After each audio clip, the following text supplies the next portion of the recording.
Okay, I'm done. Hi guys, welcome back to my channel. So tonight, this morning, it's currently 1:01 a.m. I am going to be talking about 90 Day Fiancé Season 8, Episode 16, not the finale, like I previously said, but Episode 16 called Second Guessing. I have recapped other episodes. They will be in the eye down below and throughout my channel. So if you want to hear my thoughts on episode 16, my forehead is glistening. Keep on watching. Itch, itch, itch. Okay. So first up, we have Mike and Natalie. Yeah, if you remember, Mike called off the wedding. Yes. Called off the wedding. The day of the wedding, like a few hours before the wedding. So yeah. Okay, and Mike is really acting. He was really pacing back and forth like, I don't know why Natalie left. I don't know why she packed up and left. Like, all I did was call off the wedding.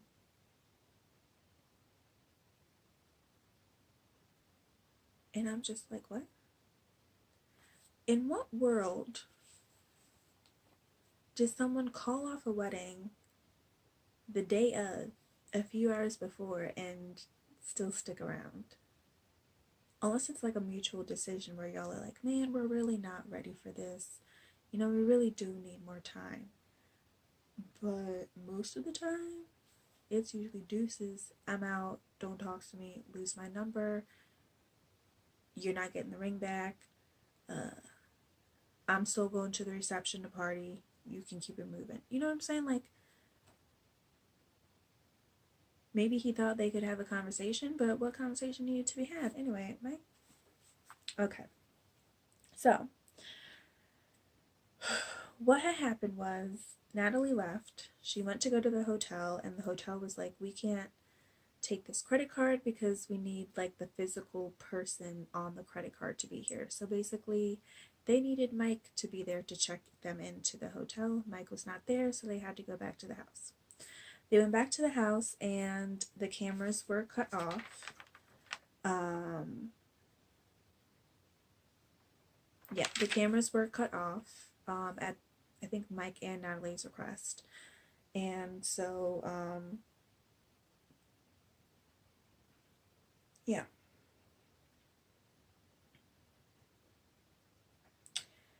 So they came back like the next morning, and she has like 2 days to be in the country.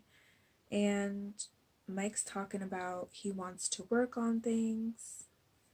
He's calling her baby. Forgive Mike, but what's next? It wasn't making any sense. Like, it just wasn't making any sense at all. Like, what's there to work through? You have hours, like 72 hours before she has to leave the country, and you're talking about let's work it through. I don't understand Mike's logic here. I really don't. Like, Mike is not the one that's going to get in trouble.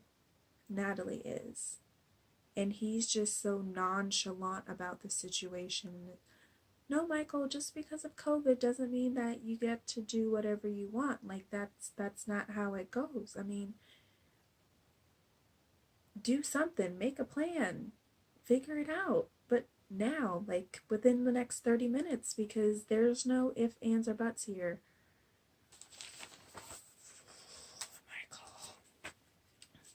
Michael! Okay, so basically, it's April 2020. She has 1 day until her visa expires. They decide to call an immigration lawyer because he's thinking, oh, she can just stay and, whatever. And the immigration's like, no, you can't just stay and do whatever you want. The immigration's lawyer's like, even though it's COVID, either you get married or she skedaddles. Like, those are your only options: get married or leave the United States. I'm not really sure what he thought the immigration lawyer was gonna say. She's not going to say something that's going to incriminate herself. She's not going to lie. The law is the law. You have to follow it. Anyway, and I put down, this is not a marriage counselor, she is a lawyer, because it seemed like Natalie was trying to discuss all of their personal issues to the lawyer, and the lawyer's like, this is not my area of expertise. I deal with law, not relationships. Like, I can give you the facts of what I know. The other stuff, figure it out yourself. But Natalie kind of does that. She like bears all to random people all the time. Yeah. Mike. What in the world? And I put down in my notes, like, I hope this is just for drama. I hope that this is just to get some ratings or for Mike to be popular, because there's no way. How do you ever trust him again? That's what I would like to know. How do you ever trust Mike again? For him to string you along this long, for this length of time, like, how would you ever go about trusting him again? On anything. His word is like, I don't want to say null and void, but it's tainted. His word is now tainted. Like, I couldn't trust him. No. But I guess next week we get to see if they really get married, or if she has to. I mean, they kind of showed previews where she's like in a dress, but not, I don't know. I guess we'll have to see what happens. Good luck, Natalie. That's all I have to say. Next up, we have Jovi and Yara. Jovi, how would she know she knows no one? I don't know what that is in relation to.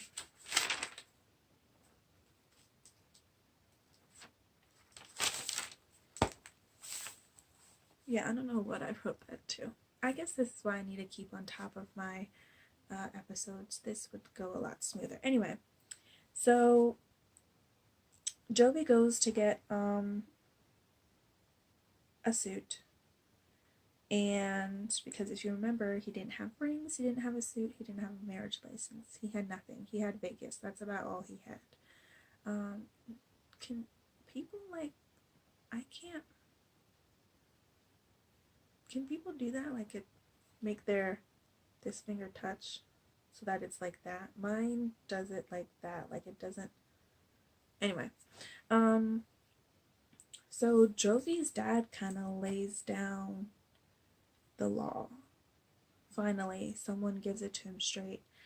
And even his dad and I think his friend were like, you can't be Vacation Jovi anymore. You need to step up and do what is needed. You're about to get married. You need to get it together.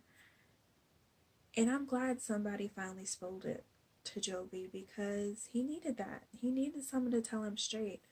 And I think Jovi was the one who's like, Yara has high expectations or something, or either Jovi said it or his father said it or his friend said it. And my thinking was, it's not high expectations, it's the bare minimum. Yara is asking you to put her first. She's asking you to cut back drinking. That's the bare minimum. Just step up and do what you promised. Obviously, it seems like he made these promises or made her assume these types of things when they were on vacations and they were dating before she came, and it's like, you're not living up to what you said, you know? Like, get it together. You decided to get married. You decided to apply for the K1 visa. You decided you wanted to give it a shot. Give it a shot. Stop sabotaging the situation. If you want to get married, step up. Do what needs to be done. Okay, Jovi? Step up. do what needs to be done. Okay. Tariq and Hazel. So they are about to get married. And I have to say, side note, Tariq's relationship with Ari is so beautiful. Like, you can tell that he takes such good care of her. You know, he helped her get herself together for the wedding. He helped her get dressed, put on the beautiful dress that they had bought for her, and I just love his relationship with Ari. Yeah, Hazel's dress, you guys, so beautiful, so beautiful. Like the beautiful lace. It was. Did I say it was so beautiful? Let me say it again. It was so beautiful. Beautiful, beautiful dress. Like, Hazel looked amazing. Yeah, so Tariq had said that he was worried that no one in his family was going to be there. He said his mom wanted to come, but he didn't want her to come because she was like in that age range when COVID first hit, that people were like vulnerable to the virus. So he didn't want her coming, so they had her on FaceTime. But his brother Dwayne, he said, drove all the way from Utah to Virginia just to be at the wedding. And that is so sweet, you guys. I mean, that's a long drive, first of all, but that's dedication, and that's being, you know, a really great family member to drive all that way. And if you remember, I think Tariq had mentioned that he's estranged from his other brother. So that might be why he's not there. Either that or he's in the Philippines, but I think that they are estranged or were estranged. Anyway, yeah, that was really nice of his brother. What else? So I put side note that lemo's nice, which it was a really nice lemo. Oh, because it opened like that. It wasn't like it was like a vertical. Is that vertical? Yeah. The door opened up vertically, not horizontally, and I'm like, that's so nice. Like, if you think about it, when you go into the limo, it opens and you have to like scoot your way in, but this one you can like, that's a nice limo. Anyway, I put her parents were able to watch, they were able to FaceTime, so that's really nice. She said, come on, let me bite you. She thought Tariq looked so handsome in his tux. You know, she was really excited to get married. Her veil was beautiful. I mean, she just looked great. And at the end, when they were in the confession, like off to the side after they get married, Hazel's like, I'm the boss now. And it was just like, it's good to see more and more of her personality come out, because I remember when we first saw her on Before the 90 Days, she was so quiet and like timid around him, and you know, although she was just getting to know him, like we didn't really get to see a lot of her personality that we see now. So that's really great that we're getting to see more of that. But yeah, really nice wedding. Hip Hop Harry, who's next? Go. Bonnet and Julia, they have one day to wed. It's April 2020. Julia was making her own bouquet. Okay, Julia might have a career in florals because her bouquet was on point. Did anyone else see that bouquet that she made? I thought she was cutting flowers for like vases, but it was her bouquet. And when we saw the final product, it looked so good. Julia, when do you open up the flower shop? But yeah, they are getting married. They were able to resolve their issue and they're getting married. Couple things to say about their looks. I loved Brandon's suit. I love that it was different than a traditional suit. Julia looked beautiful. I liked her dress. It was like a vintage the movie Girls Just Want to Have Fun is coming to my head right now with Sarah Jessica Parker and Helen, the lady from Twister. I forget her name. I remember it. I'll put it here. But that's what she's reminding me of. Girls Just Want to Have Fun. You know what was weird though? As they're going to the church, Brandon still has like a little bit of doubt. Not a lot, just like a little bit of doubt. He's like, am I really getting married today? Like, it's before the 90 days. Am I really getting married today? Yes, you are. Yes, you are. But they got married at the church. Also, Julia is actually pronounced Yulia. I think that's what everyone was saying was Yulia. Like, wow.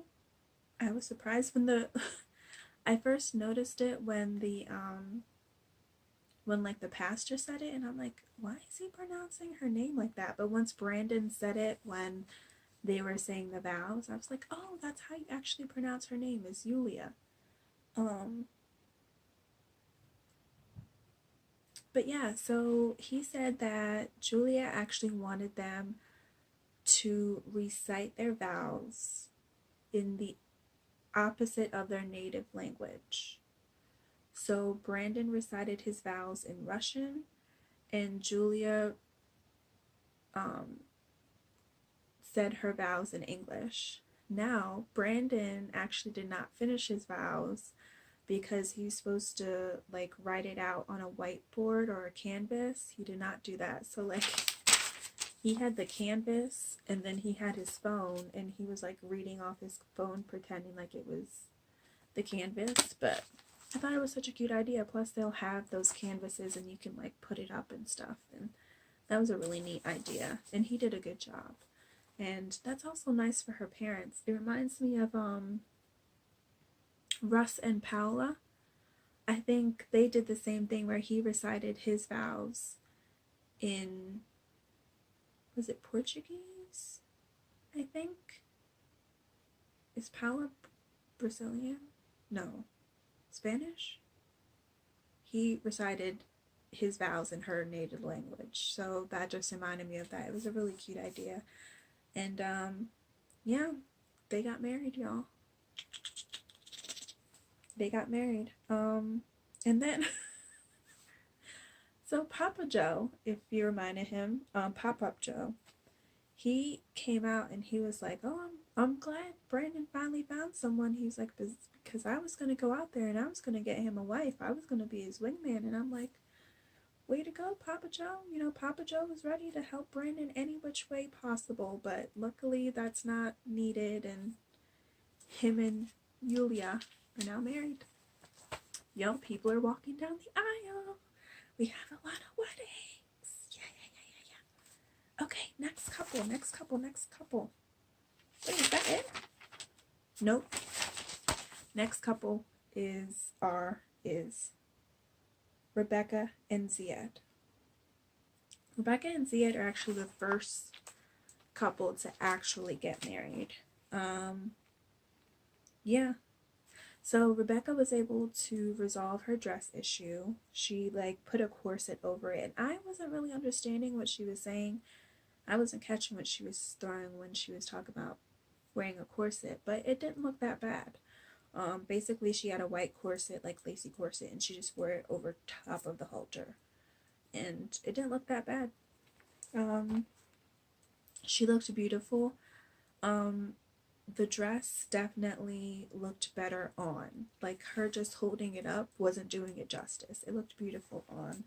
And Ziad looked very handsome. His outfit wasn't too over the top. Okay, it wasn't too over the top. It was like just right. Yeah, they were so excited to get married. I loved what Ziad said. First of all, the priest officiant kept saying like splendid. Such an odd word to use at a wedding. Anyway, but Ziad was like, I love you and I kiss you in any place. So now Well, I don't know about that. I was gonna say if they go back to Tunisia, I guess he can kiss her like wherever, but I don't know if they can go that far. But now that they're married, he can like kiss her in public and stuff like that. So yeah. Y'all, everyone is pretty much married. Tariq and Hazel are married. Brandon and Julia are married.